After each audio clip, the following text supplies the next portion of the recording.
حي على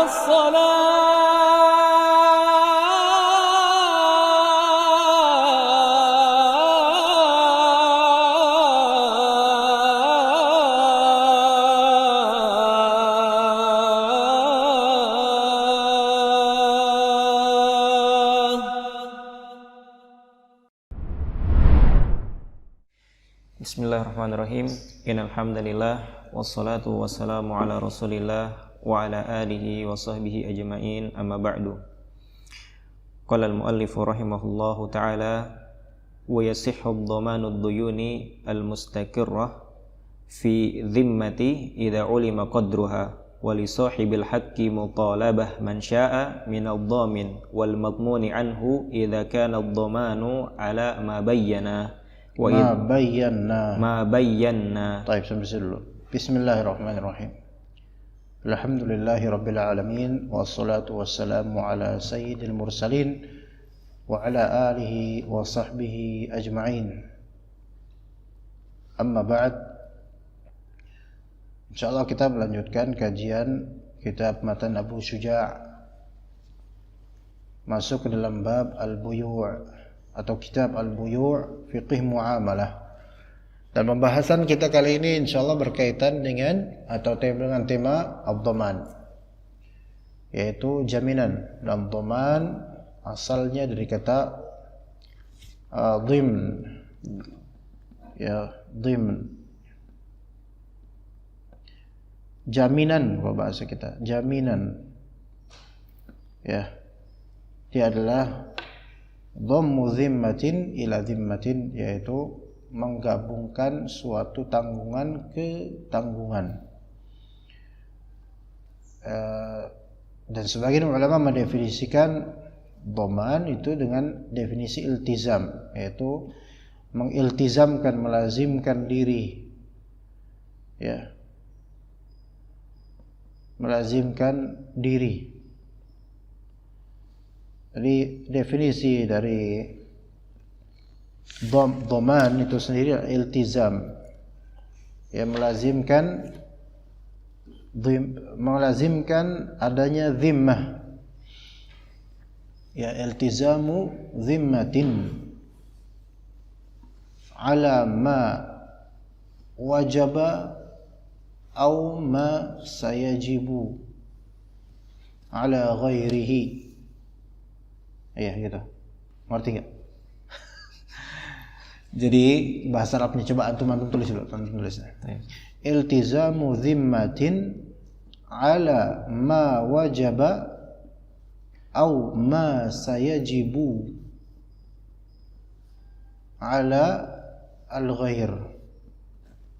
Ana ulangi. Iltizamu dhimmatin ala ma wajaba, ya, au ma sayajibu al ghair. Bisa juga ala tadi diganti fi ma wajaba dan seterusnya.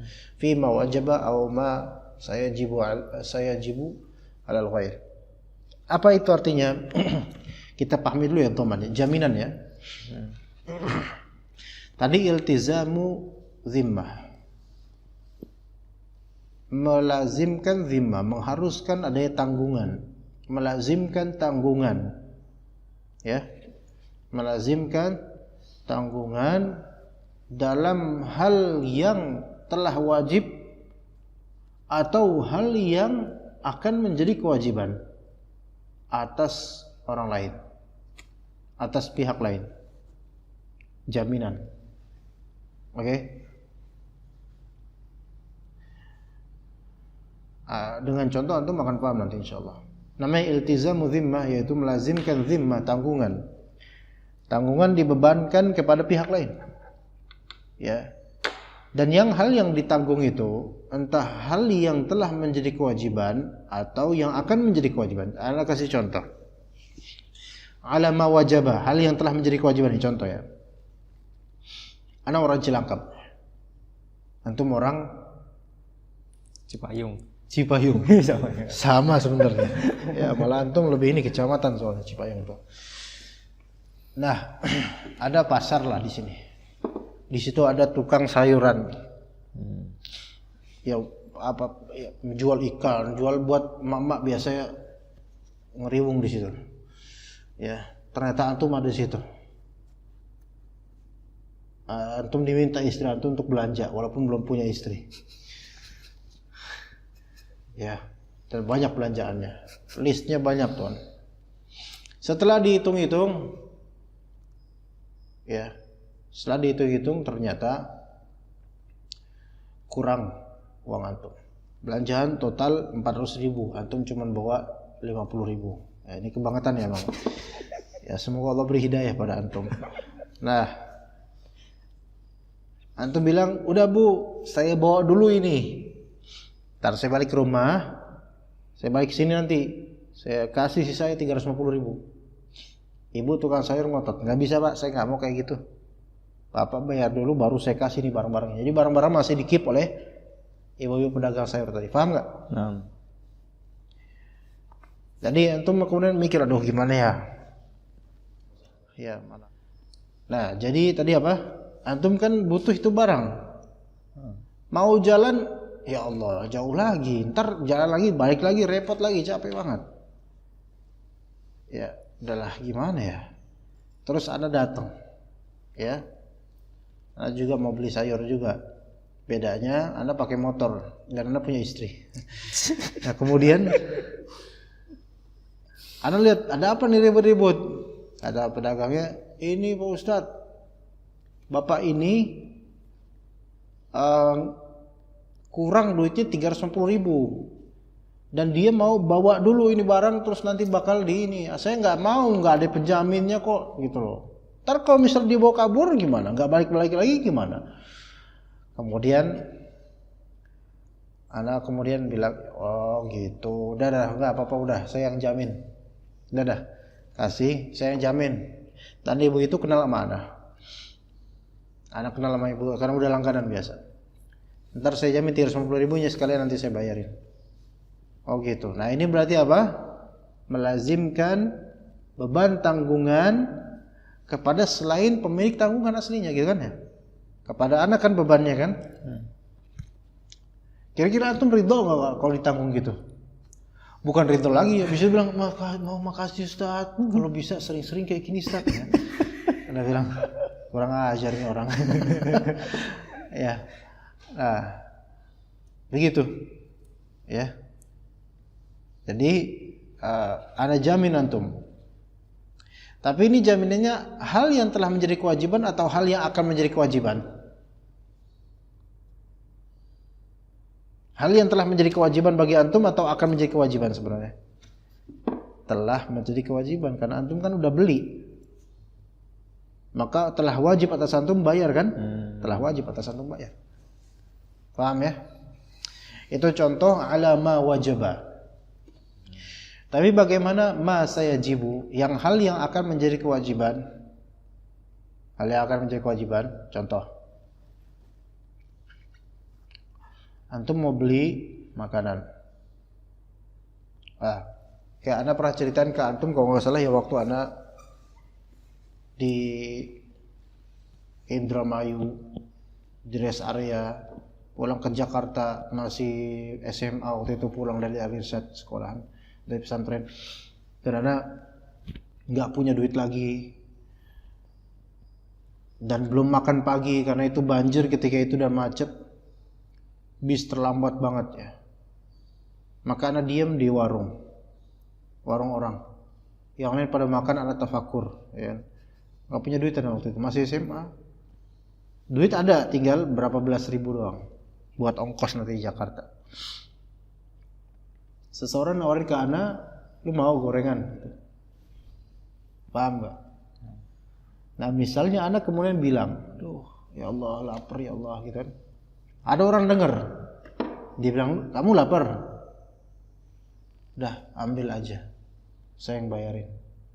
Paham? Ini dia penjamin bukan? Penjamin. Dia berarti multazim az-zimmah, menjamin tanggungan untuk hal yang akan menjadi kewajiban untuk membayar. Iya enggak? Udah terjadi belum transaksi? Belum. Akan terjadi transaksi dan akan menjadi wajib ada pembayaran. Ya, yang bertransaksi siapa? Ana yang kemudian nyomot gorengan gitu kan, 5 gorengan misalnya bisa, sama nasi uduk 1. Udah kenyang, udah tahak, udah gitu. Dia tanya berapa? 50.000 misalnya, ya. Maka dia bayar 50.000, maka dia menjamin. Gitu. Oke, paham di sini? Paham nggak? Paham. Begitu. Itu namanya dhamin. Itu namanya dhamin. Contoh juga misalnya kita nih dalam dakwah butuh kamera. Kamera kita qadarullah rusak misalnya. Butuh kamera lagi. Berapa harga kamera berapa sih? 6 juta? 5 juta? Oh, belasan juta ya? Mahal banget. Anda lupa ya. Masya Allah. Ya, padahal pakai ini aja bisa. Nah, qadarullah ya. Kemudian Anda curhat di Facebook dengan tanpa rasa malu ya. Qadarullah gini.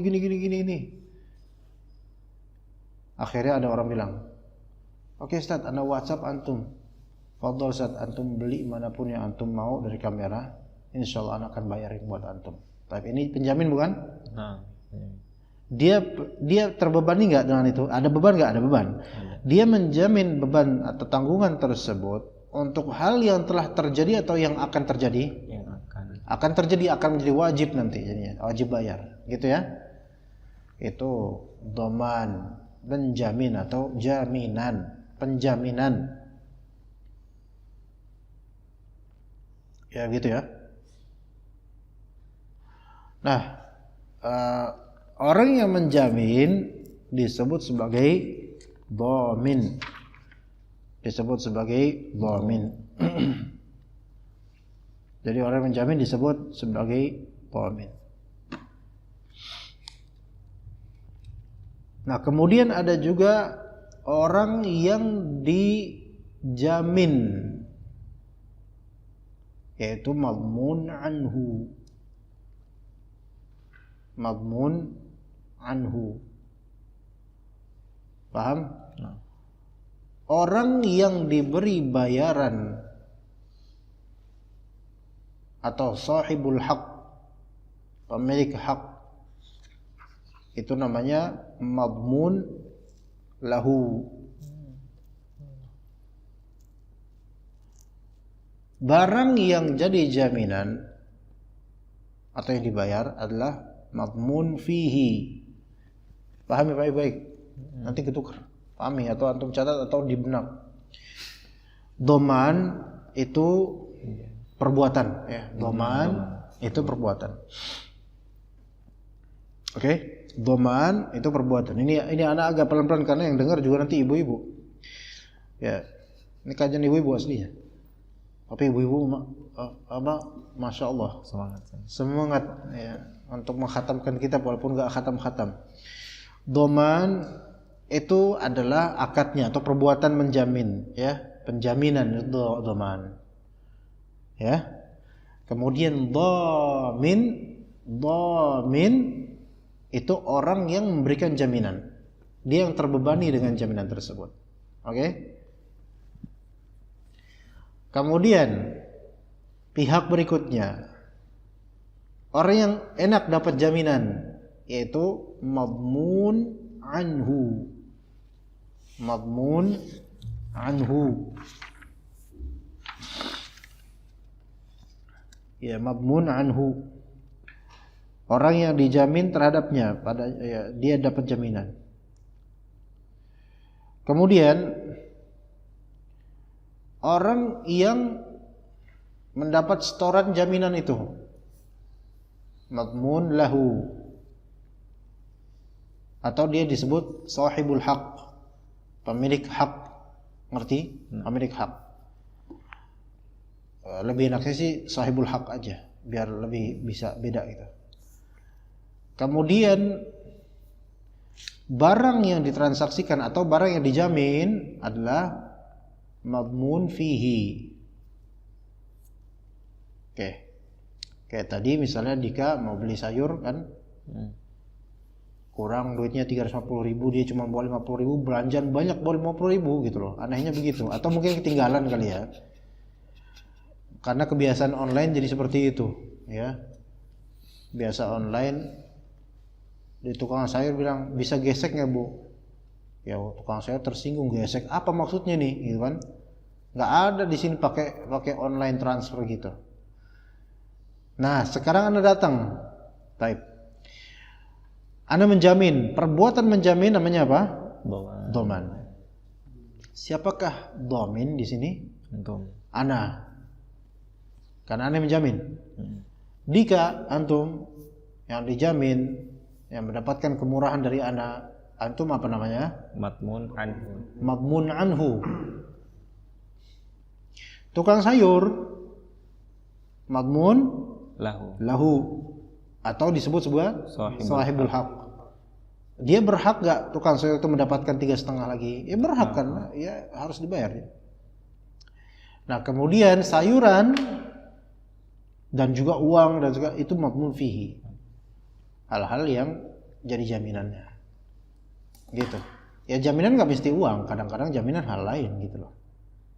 Ya kayak misalnya Bapak gak boleh bawa sayur ini kecuali kalau Bapak memberikan saya 200 batok kelapa misalnya. Gak bisa nih, aduh saya gak punya sih. Akhirnya Anda jamin, Anda akan hadirkan antum 200 batok kelapa. Maka di sini madmun fihinya adalah batok kelapa. Gitu ya. Nah,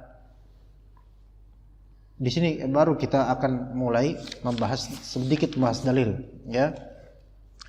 Dalil disyariatkannya doman ini agak lambat sedikit, tapi nggak apa-apa biar paham karena kadang-kadang ini susah dipahami sebagian orang. Padahal kadang-kadang bisa aja kita lakukan. Kadang-kadang gitu loh di pasar, transaksi gitu. Nyari penjamin gitu. Al-Qur'an dalam surat Yusuf ayat 72, waliman jaa bihi himlu ba'iri wa ana bihi za'im.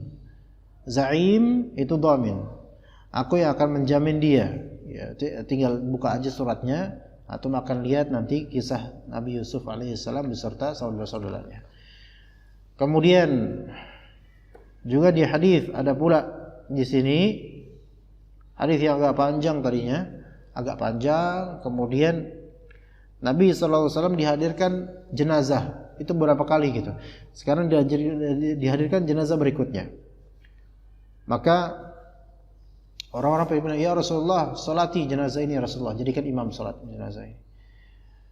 Maka kemudian kata Rasulullah, hal taraka syai'an, apakah dia meninggalkan suatu warisan? Maka kata orang-orang, enggak ya Rasulullah, dia enggak meninggalkan suatu warisan. Kemudian Nabi SAW bertanya, hal alaihi dain, apakah dia punya hutang? Nah ini. Maka kata orang, salah satu dinar, ada 3 dinar hutangnya. Ya, maka apa kata Nabi? Sallu ala sahibikum. Udah kalian sholatin teman kalian itu. Rasulullah enggak mau sholatin orang yang punya hutang. Kayak gitu ya. Hati-hati. Tapi tetap harus ada yang sholatin. Harus ada yang sholatin karena dia bukan kafir dengan itu. Cuman kalau misalnya seorang imam besar, boleh dia enggak mensolatkan. Karena orangnya punya hutang. Tapi kalau antum bukan siapa-siapa ya sholatin. Enggak usah belagal. Wah, enggak mau sholatin anak gitu. Siapa? Dunia Rasulullah dalam konteks beliau imam kaum muslimin. Ya karena apa? Karena antum enggak sholatin, ya enggak ada efek bagi orang. Ya udah, kalau enggak mau ya udah gitu. Ya. Tapi kemudian Abu Qatadah bilang, Abu Qatadah ini bukan ustadz dari Tasikmalaya, bukan. Abu Qatadah ini sahabat Nabi radhiyallahu anhu. Beliau bilang, "Shalli alaihi ya Rasulullah wa alayya dainuhu fa shalla alaihi." Ya Rasulullah, enggak apa-apa, salatin aja. Hutangnya saya tanggung. Paham enggak? Ini berarti doman bukan doman ya, jaminan. Ya, hutangnya saya tanggung ya Rasulullah. 3 dinar. Perbuatan menjamin namanya apa? Doman. Abu Qatadah di sini sebagai apa? Dhamin. Sahabat yang akan disolati ini sebagai apa? Madmun anhu. Kemudian sahibul haq ya ada, enggak disebutkan di sini. Dan kemudian madmun fihinya apa? 3 dinar. Itu kan? Nah. Maka Rasulullah pun mensolatinya. Jadi jelas ya, gampang ya insyaallah ya. Nah, pertanyaannya kan tadi kan definisinya kita udah iltizamu dhimmah ala atau fima wajaba au sayajib ala ghair. Ini adalah sesuatu yang seharusnya sudah menjadi kewajiban atau akan menjadi kewajiban. Nah, yang tadi di hadis tadi sudah menjadi kewajiban. Karena hutangnya kan udah berlalu, maksudnya dia udah berhutang gitu loh, bukan hal yang akan menjadi kewajiban. Ya begitu, ya. Kita baca dari matan Abu Syuja'. Wa yasihu dhamanu ad-duyunil mustaqirrati idza ulima qadruha. Sah penjaminan terhadap hutang-hutang. Jadi dhaman itu kaitannya dengan hutang. Ya biasanya dengan uang, walaupun nggak mesti uang ya. Tapi seseorang punya hutang, duyun, dan hutang-hutang tersebut mustaqirrah, tetap ada hutangnya dan eksis ya. Hutangnya sah sebagai hutang. Idza ulima qadruha, jika kadar hutangnya itu diketahui gitu loh. Misalnya Alwi berhutang sama Ikin. Anda tanya, Alwi antum punya kesulitan enggak sekarang? Anda beban pikiran Sat, ada apa? Anda punya banyak hutang Sat. Baik, sama siapa? Sama Ikin Sat. Berapa hutang antum? Wallahu a'lam Sat. Enggak bisa. Antum berapa hutang antum? Ya itu dia yang jadi pikiran Anda juga lupa berapa. Terus Anda tanya ke Ikin, dia hutang sama antum berapa? Anda juga lupa Sat. Waduh, ini dua orang bermasalah ini. Coba tegaskan berapa waktu itu. Anda udah lupa Sat, kata Ikin. Saking terlalu seringnya dia tiap hari ngutang, jadi Anda udah nggak ada pencatatan nggak apa. Antum mau ikhlasin nggak dia? Nggak mau Sat. Ya gimana dong? Dah tegaskan, sepakati berapa dah kalau gitu dah. Ya. Nah akhirnya sepakat. Utangnya ditaksir sekitar 500.000. 500.000. Ya khalas. Ini berarti ada mustaqirrah, tertetapkan hutangnya dan ketahuan berapa. Ya, mustaqirrah ini dari kedua belah pihak mengakui adanya hutang itu. Karena kalau misalnya salah satunya mengakui, satunya enggak, repot. Ya enggak? Kata Ikin klaim, Alwi punya hutang Sat sama Anda 500.000. Alwi bilang, enggak, enak aja, nuduh asal sembarangan, 500.000 lagi gitu. Anda mau menjamin dia juga bingung, dia enggak mengaku enggak punya hutang. Karena apa pikiran Anda? Kalau saya kasih nanti di 500.000, sementara ternyata dia yang benar, antum untung banget gitu kan ya? Iya. Ya. Kalau ternyata dia yang salah, maksudnya dia sebenarnya punya hutang, lah. Ntar lama-lama tuman dia, ngerti tuman? Tuman. Kebiasaan. Gak usah ngakuin kalau saya punya hutang sama Ikin, sama Alwi, sama Rofi, bahkan sama Rofi sama-sama bujang ngutang juga gitu. Dan ketika Rofi lagi kayak gitu juga tracknya. Ntar juga ada Ustaz Hasan bayarin. Iya gitu kan. Ntar kan tinggal apa? Tinggal WhatsApp. Afwan Ustaz. Nah, gitu.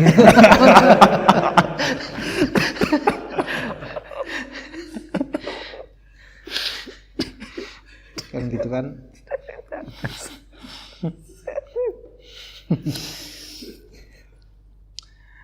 Nah, yang kayak kontrakan ya, ini bukan mungkin enggak, maksudnya bukan itu.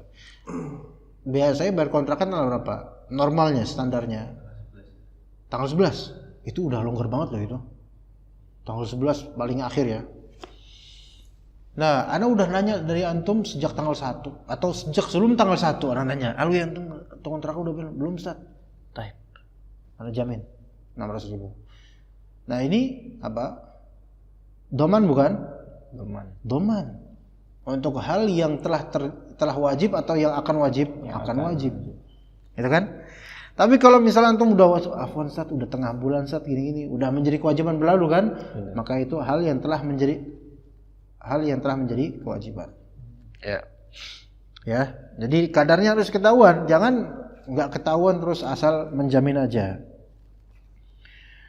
Nah, menjamin untuk hal-hal yang nanti akan menjadi wajib, bisa antum baik tentukan sendiri, yang penjamin tentukan. Misalnya kayak tadi antum mau kulakan tahu kulakan? beli putus untuk dijual lagi. Beli putus dari pasar grosiran misalnya. Antum mau jualan plastik misalnya. Antum akan borong plastik.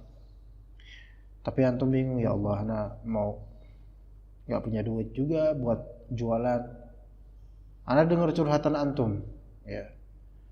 Terus ana dah ini nih. Antum ke toko itu, toko plastik itu toko langganan ana. Ana tulis secara surat, karena Hasan Al-Jaizi menjamin pembayaran sekitar 5 juta untuk antum belanja. Ditentukan nggak kodernya? Ditentukan kodernya. Iya. Maka tak kasih ke dia. Dia kenal sama anak, tahu tanda tangan anak, ngerti lah dia. Nah ini jamin bukan? Jamin. Iya, jamin. Iya. Nanti ketika antum udah borong, itu menjadi hutang nggak? Ketika dia udah borong nih, plastik 5 juta, senilai 5 juta, dia borong dah. Udah bayar belum antum? Belum kan? Belum kan? Karena nggak punya duit. Iya. Ya kan? Nah. Tapi yang jamin siapa? Antum. Ana. Ya, ana bayar nanti setelah antum belanja. Apa Ustaz, ana udah belanja nih Ustaz? Kata orangnya iya, nanti insya Allah. Ya, apa kalau orang percaya Ustaz? Taib. Berarti sekarang kewajiban itu atas siapa? Antum. Hah? Enggak, atas ana dan atas dia juga. Iya. Yang namanya jaminan itu tidak melepas tanggungan dari madmun lahu. Madmun anhu. Ngerti nggak? Kayak gini ya, antum kan kontrakan, kan? Bayar 600.000. Pemilik kontrakan boleh nggak nagih ke antum? Kenapa gitu? Karena antum masih punya kewajiban bayar. Ngerti nggak maksudnya? Walaupun ana jamin tiap bulan. Paham? Jadi kewajiban membayar 600.000 kontrakan itu ada di pundak ana dan di pundak antum juga. Itu namanya jaminan. Jangan kalau orang udah dijamin, udah orang merasa saya lepas beban ana. Enggak gitu. Ya? Paham ya? Beda kalau misalnya ana kasih antum duit dari awal. Ini udah ana sedekahin dari awal, ana hadiahin buat antum 5 juta. Kelas. Antum udah lepas beban. 5 juta nih antum udah belanja sana. Khalas. Ya itu jaminan juga memang, tapi itu udah terbayar di awal, enggak ada masalah. Tapi ini jaminan yang nanti menjadi hutang dan harus ada yang bayar. Iya. Nah, makanya dikatakan di sini wali sahibil haqqi. Dan sahibul haq yaitu siapa? Madmun lahu. Pemilik hak yaitu tadi ibu kontrakan, ibu kos ya, atau penjual plastik grosiran. Sahibul haq itu memiliki li sahibil haq yaitu lahu, dia boleh apa? Dia boleh mutalabatu man sya'a min ad-dhamini wal madmun anhu ya, wal madmuni anhu ya. Sahibul haq itu boleh meminta siapapun yang dia inginkan, baik kepada sang penjamin atau kepada orang yang diberikan jaminan. Siap, gimana? Ngerti nggak, Ikin? Nah, kontrakan ya harus dibuat. Ana udah bilang ke dia, pokoknya lu tiap bulan ana jamin antum insyaallah. Udah jelasin kan akan apa yang akan menjadi kewajiban. Bapak kosnya enggak apa-apa disebut sini. Dia enggak nonton kan? Pak Sugiman ya. Pak Sugiman ini selaku pemilik kontrakan. Itu namanya apa? Sahibul haq. Dia punya hak. Antum harus wajib bayar sama dia atau anak. Nah itu terserah dia. Kalau dia tahu, oh ini kontrakannya Alwi dijamin sama Ustaz Hasan misalnya. Dia tahu dan dia kenal anak. itu terserah dia mau minta ke siapa. Mau minta ke antum langsung boleh, mau minta ke Anda juga boleh. Pak Sugiman itu WhatsApp Ana, Assalamualaikum Ustaz, afwan Ustaz sekarang tanggal berapa ya? Kan gak enak nih. Ana jawab, sebentar Pak, saya lihat dulu kalender. Ini berarti beliau nagihinya kemana? Ke dhamin. Karena beliau tahu Ana dhaminnya. Tapi boleh nggak beliau nagihnya ke madmun anhu, ke alwi? Boleh. Nah, dan saat itu antum tidak punya uang, maka WhatsApp Ana, Ustaz, afwan Ustaz, Ana udah tagih Ustaz. Ana bayarlah gitu. Ya gitu ya. Ini bukan hawalah, beda sama hawalah. Hawalah itu sudah punya hutang dan di perjalanan dalam hutang tersebut ya antum mengalihkan pembayaran ke orang yang menjamin hawalah tersebut. Beda sama hawalah ya, menjamin hutang tersebut. Idza kana ad-dhamanu 'ala ma bayyana. Kalau misalnya dhaman sesuai dengan apa yang kita jelaskan tadi. Ya, paham di sini, ikhwan? Ya, jelas ya insyaallah. Itu namanya dhaman, penjaminan. Jadi ada dhaman, dhamin, madmun anhu, madmun lahu dan madmun fihi. Ya itu, ya. Ada pertanyaan antum, Dika? Enggak, antum, enggak maksudnya. Dari antum ada. Enggak ada. Baik. Ini udah dibaca belum? Wa idza gharima ad-dhamin. Udah? Belum. Fadhal baca dulu bentar. Wa idza gharima ad-dhaminu raja'a 'ala al-madmuni anhu idza kana ad-dhaman wal qada'u bi itsnihi. Baik. Wa idza gharima ad-dhamin, kalau misalnya orang yang penjamin itu bangkrut, pailit, ya, maka kembali ke siapa? Tagihannya madmun anhu. Itu jika dhaman dan penunaian itu dengan izinnya, ya, dengan izin. Dan apakah ini disyaratkan izin atau enggak, gitu loh. Sebenarnya jumhur ulama mengatakan namanya penjaminan itu tidak mewajibkan adanya izin dari pihak madmun anhu atau madmun lahu. Ya enggak? Gini misalnya. Alwi kontrak misalnya. Ana bilang, ana pengen jamin antum. Apakah ana harus dapat izin antum untuk menjamin kontrakan antum? Enggak perlu. Malah justru antum senang kan dijamin kan? Walaupun tanpa diizinkan tiba-tiba udah dibayarin gitu mau Ustaz setahun gitu. Senang kan? Senang, rata-rata senang lah. Ya kan? Ya alhamdulillah kalau gitu. Ya Allah Ustaz, kalau bisa jangan kontrakan doang Ustaz. Yang lainnya lah Ustaz. Wah, ini malah justru anda cabut nanti penjaminannya gitu. Ya kan? Nah, dan tanpa syarat jaminan itu. Tapi sekarang BPJS misalnya itu dhaman bukan dia. Dia masuk dhaman atau bukan dia? Kita bayar gak? Bayar. Berarti aslinya bukan masuk akad dhaman. Karena dhaman ini akad ihsan, dia akad taufiqat, yaitu saling mempercayai. Sementara BPJS kadang malah mengkhianati, kadang-kadang malah, ya kan? Nggak masuk dhaman dia, nggak masuk. Walaupun memang secara zahir penampilannya untuk menjamin biaya kesehatan. Enggak. Iya menjamin bahasa Indonesianya. Tapi syar'inya enggak menjamin. Ya enggak? Buktinya antum wajib membayar. Ya kan? Sakit enggak sakit wajib membayar. Dan nanti akan ada update ketentuan setiap tahun akan ada update tertentu, fitur-fitur lain dan seterusnya. Ya mungkin berbeda dan mungkin akan mengecewakan antum dan udah banyak orang kecewa sebenarnya. Jadi ini bukan enggak masuk ke dhaman.